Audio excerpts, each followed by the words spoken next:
उत्तराखंड में पहले फेज के चुनाव के लिए मंगलवार को शाम चुनाव प्रचार थम गया। पहले चरण की वोटिंग 24 जुलाई यानी कि गुरुवार को होनी है। कल होनी है वोटिंग। पहले फेज में 17,829 कैंडिडेट्स के भाग्य का फैसला होगा, जिसमें ग्राम पंचायत सदस्य, ग्राम प्रधान, क्षेत्र पंचायत सदस्य, जिला पंचायत सदस्य पदों के लिए मतदान की प्रक्रिया पूरी की जाएगी। दूसरे फेज में 14,751 कैंडिडेट्स की किस्मत का फैसला होगा और 28 जुलाई को इसके लिए मतदान होगा।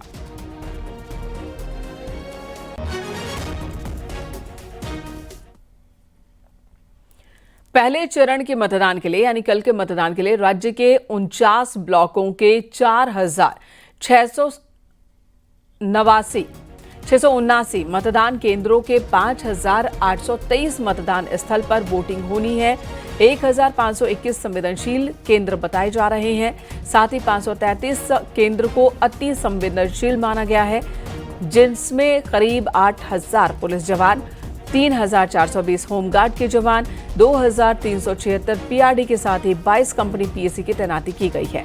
इस वक्त मानसून की वजह से किसी भी आपात स्थिति से निपटने के लिए भी इंतजाम किए गए हैं। एसडीआरएफ, एनडीआरएफ को अलर्ट किया गया है। साथ ही सभी मतदान पार्टियों की समय पर तैनाती और सुरक्षित मूवमेंट सुनिश्चित करने के लिए निर्देश जारी किए गए। एसडीआरएफ के जवानों की तैनाती भी हर टीम के साथ की गई है।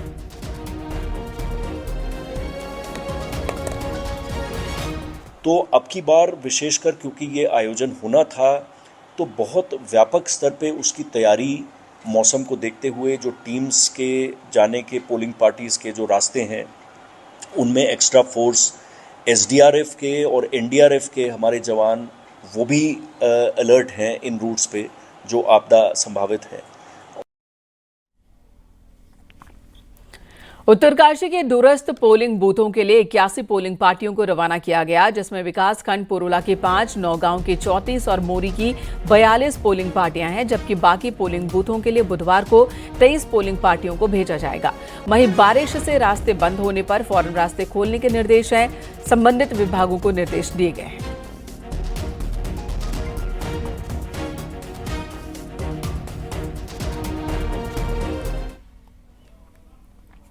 उत्तराखंड में त्रिस्तरीय पंचायत चुनाव के पहले चरण के मतदान से पहले चुनाव प्रचार का शोर मंगलवार को थम गया। बीजेपी जहां जीत को लेकर आश्वस्त दिख रही है, तो वहीं कांग्रेस ने चुनाव से पहले हथियार डाल दिया है, ऐसा लग रहा है।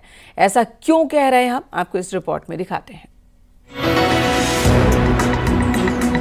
प्रदेश की सियासत में इन दिनों पंचायत चुनाव का शोर है। प्रदेश के 12 जिलों की करीब 7,500 ग्राम पंचायतों में 2 चरणों में मतदान होना है।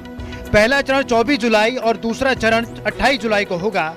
मतगणना 31 जुलाई को होनी है। खास बात यह है कि 2027 के विधानसभा चुनाव से ठीक पहले ये चुनाव हो रहे हैं, लिहाजा बीजेपी और कांग्रेस जैसे दलों ने इसमें पूरी ताकत झोंकी हुई है। सीएम पुष्कर सिंह धामी ने इन चुनाव को गांव के अंतिम व्यक्ति के अधिकार का चुनाव बताया है। उनका दावा है कि देवभूमि की जनता ने अब तक हर स्तर पर बीजेपी को समर्थन दिया है। ऐसे में पंचायतों की सत्ता भी बीजेपी के हाथ में ही आएगी। देवभूमि उत्तराखंड के लोग हमेशा से उन्होंने विकास को प्राथमिकता दी है, राष्ट्रवाद को प्राथमिकता दी है। मैं यही कहना चाहूँगा कि जैसे उन्होंने चाहे लोकसभा हो, विधानसभा हो या नगर निगम हो, नगर पंचायतें हो, नगर पालिकाएँ हों, सभी में भारतीय जनता पार्टी को अपना आशीर्वाद दिया है, समर्थन दिया है। पंचायतों में भी वही समर्थन देकर हमको और तेज गति से राज्य के विकास के लिए अपना आशीर्वाद। दूसरी ओर कांग्रेस में कॉन्फिडेंस नजर नहीं आ रहा है। पूर्व सीएम हरीश रावत के बयान से ये साफ झलक रहा है। उनका कहना है कि ग्राम प्रधान और क्षेत्र पंचायत सदस्य जैसे पदों पर कांग्रेस 75% जीत दर्ज करेगी, लेकिन क्षेत्र पंचायत प्रमुख और जिला पंचायत अध्यक्ष जैसे बड़े पदों को लेकर पार्टी आश्वस्त नहीं दिख रही। अच्छी उम्मीद है।